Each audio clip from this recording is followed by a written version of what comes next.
Sit in a room that is quiet. Take your small object or psi wheel and place it somewhere. Sit close next to it.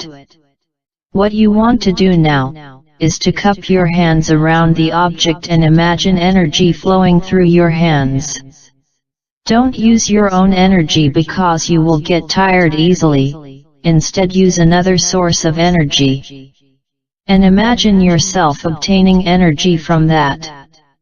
I use the sun as my energy source because it is full of energy, and my element is fire.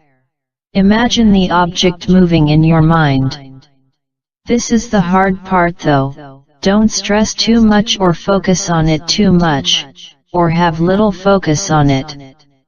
Just imagine that you're doing something simple, like typing on the keyboard or something.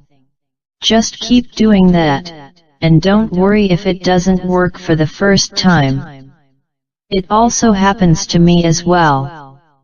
Congrats! You just did basic telekinesis.